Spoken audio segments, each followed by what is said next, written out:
Welcome back, everyone, to Wisdom Unveiled. We're continuing our deep dive into Iranian philosophy. Yes. Through these incredible conversations between Dr. Dinani and Dr. Larijani. Absolutely. We're focusing on Marifat over 40 episodes. Yeah. And just a quick reminder, Sure. these are translated conversations, so we might miss some things. Of course. But we're going to try to get to That's the right. heart of these ideas. It's a complex area, but so rewarding. It is. Now, today we're tackling a giant Rumi. But we're not just reading his poems. Right. We're looking at how he kind of wrestled with language itself Oh, for sure. to talk about mystical experiences. Yeah, it's almost a paradox, isn't it? It is. A master of language, Exactly. known for his poetry, Right. chooses silence as his pen name. And that right there tells us something important about how he was approaching these topics. Exactly. It's like he's saying words can only take us so far. It's like trying to describe chocolate Right. to someone who's never had it. You can describe it. You can describe it, as sweet, rich, maybe a little bitter, but until they've tasted it, they won't truly grasp it. And Dr. Larijani uses that analogy That's a great to analogy. show how Rumi's silence isn't about Right. not speaking, but about reaching a point where language just falls short. I can definitely relate to that. We've all had those moments Oh, yeah. where we just can't find the words Totally. to express something. Yeah. Whether it's like a vivid dream or that feeling you get looking at Yeah, the starry sky. absolutely. And imagine how much more profound Yeah. that struggle would be when you're trying to articulate a mystical experience. Right. Something so vast, so complex. Rumi was wrestling with that. So if Izan Rumi, this poetic genius, Right. struggled with this, Yeah. how are we as readers supposed to understand his work? Well, Dr. Dinani suggests that we have to go beyond just our intellect. Okay. He says we need to engage our intuition. So not just. Not that logic isn't relevant, Okay. but we need to be open to other ways of knowing as well. So it's about feeling his words rather than just analyzing them. You got it. Dr. Dinani even calls it divine madness. Okay. It's about loosening our grip on certainty and being open to the unknown. It makes me think about that Reed Flute metaphor. Yes. The Roonies. Yeah, that's separated from the source, Uh-huh. yearning to return. We're all kind of like those flutes, aren't we? We are. We're trying to play the music of our soul, Right. but sometimes we get lost or play out of tune. So how do we know if we're on the right path? Well, in these Marifat conversations, they talk about Qiyas, Okay. which is this common analogy and how it can be a real trap. Okay. And they use this funny story to illustrate it.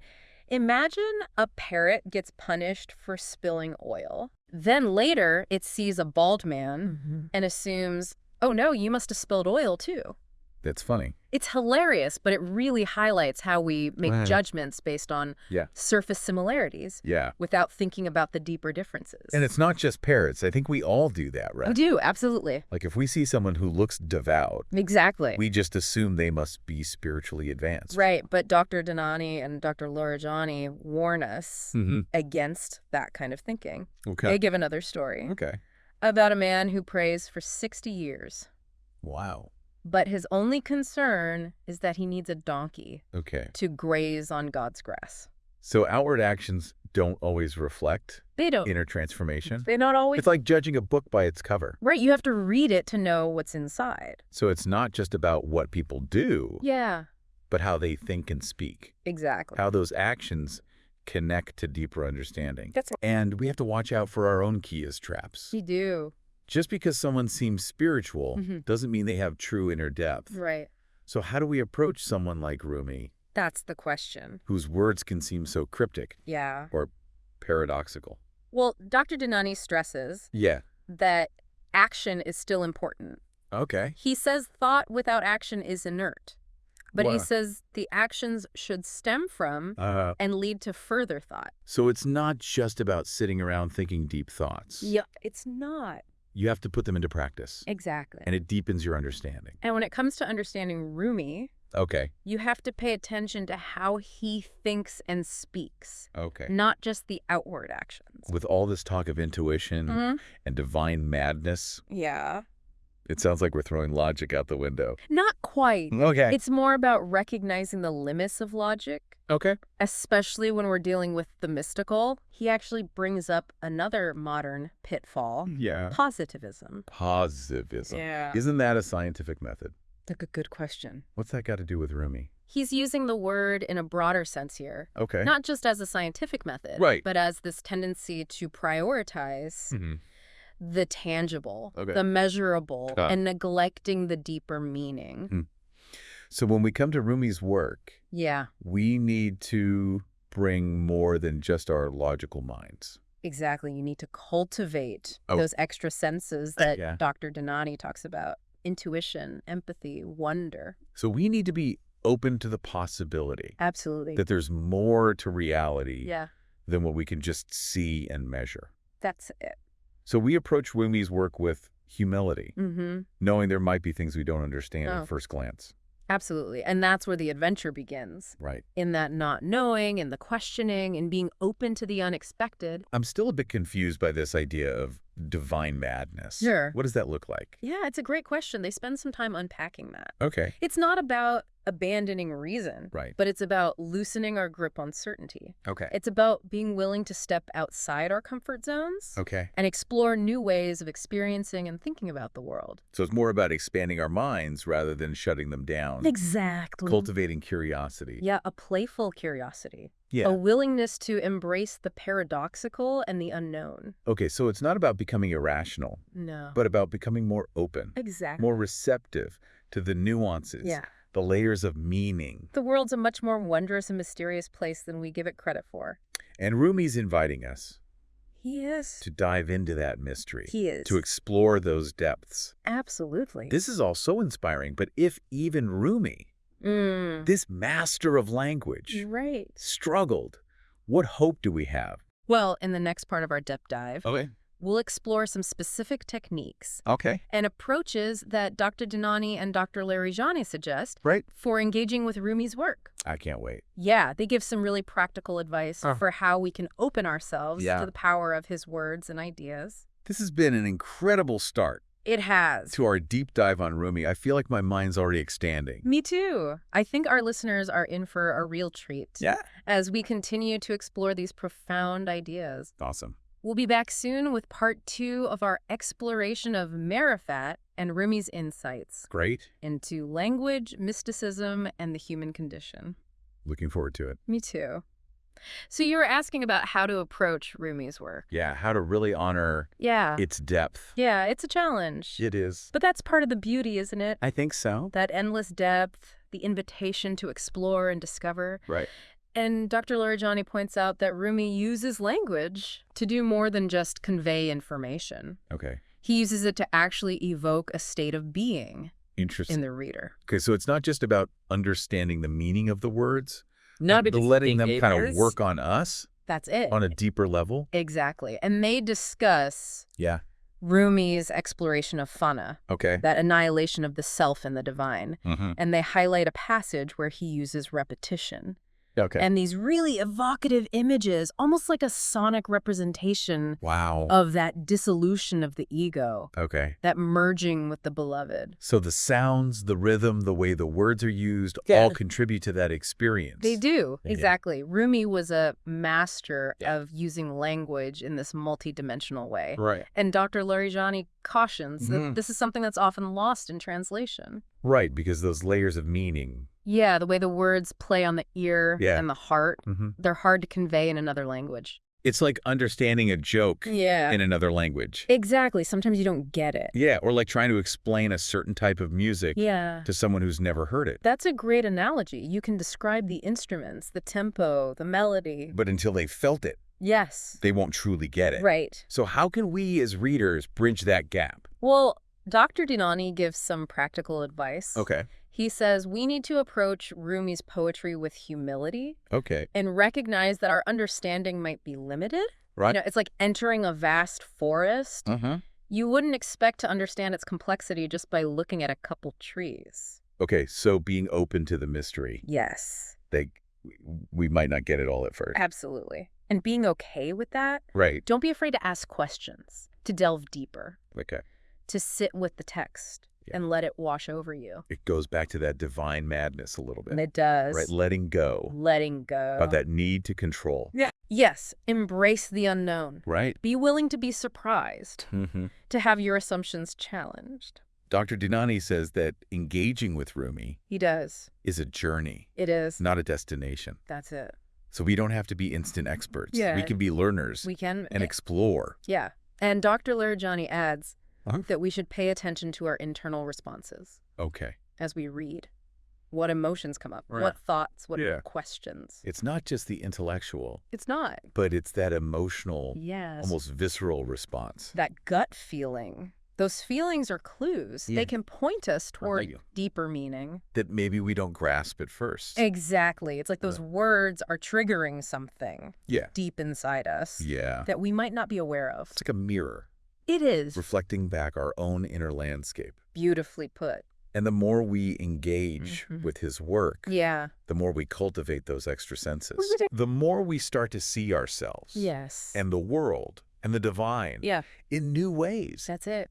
It makes me think about how Rumi uses metaphors and stories he does. to tell these truths. He does. It's like he understands that sometimes logic isn't enough to touch the heart. Exactly. Dr. Dinani highlights this story about the deaf man visiting his sick friend.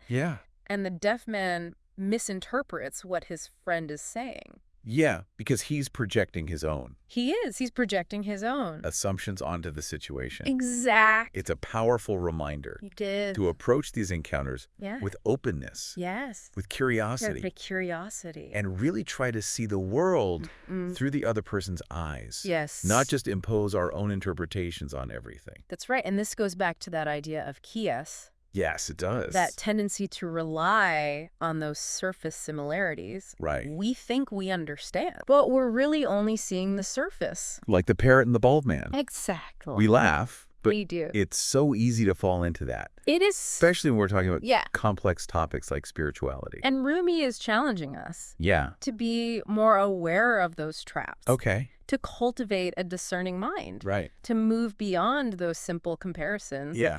And get to the deeper essence of things. So it's not just about reading Rumi for enjoyment or intellectual stimulation. Right. It's about letting his words transform us. That's beautiful. Open our hearts and minds. Yes. Embrace that journey of inner work, that polishing of the mirror. You know, we've talked a lot about the limitations of language. We have. But these are translated conversations. They are. So we've got to address that. Absolutely. You mentioned earlier, some of those subtleties can get lost in translation. Does that mean that we're just missing out? It's a great question, and they do address that. They acknowledge that, yes, some of the nuances of his poetry are difficult to capture. Right. Especially the wordplay and the rhyme and rhythm. Okay, so what do we do? Yeah. Just learn Farsi. Well, learning Farsi would definitely deepen your understanding. It would. But even if you don't, there's still so much you can gain. I'm glad to hear that. Yeah. But what specifically do you think? Well, Dr. Larijani points out that Rumi often uses puns and plays on words that are unique to Farsi. Okay. He weaves all these layers of meaning together. Right. It's this rich tapestry of imagery and symbolism that's hard to recreate. Right. So even the best translator has to make choices. They do. And something's going to get lost. It's true. Yeah. But Dr. Dinani emphasizes that even in translation, the essence of Rumi's message shines through. That's good. Yeah. Okay. The core themes of love. Surrender. Right. The search for unity with the divine. Those are universal truths that go beyond language. So even if we can't grasp all those subtleties, we can still connect with the heart of his message. Yes. And Dr. Larijani reminds us that Rumi himself said, my place is placeless, my trace is traceless. Wow. He was more concerned with the spirit of his work than the literal words. That's a beautiful way to put it. It is. So it's not about getting hung up on the limits of language. It's not. But letting his words guide us towards that experience. Yeah, that experience of love, of unity. This is all so inspiring, but also I'm a little overwhelmed. It can be a lot. How do we even begin to put this into practice? That's a great question. And in part 3 of our deep dive, we'll explore that further. Dr. Dinani and Dr. Larijani offer some concrete practices and techniques that we can use to integrate these teachings into our lives. They talk about cultivating presence, practicing gratitude, and opening ourselves to the power of love. I can't wait to hear more. Yeah, it's exciting stuff. This is giving me so much to think about. Me too. Okay, so we've covered a lot of ground. We have. In this deep dive. It's a deep dive. Into Rumi. Absolutely. I feel like I have a whole new understanding. That's great. Of his work.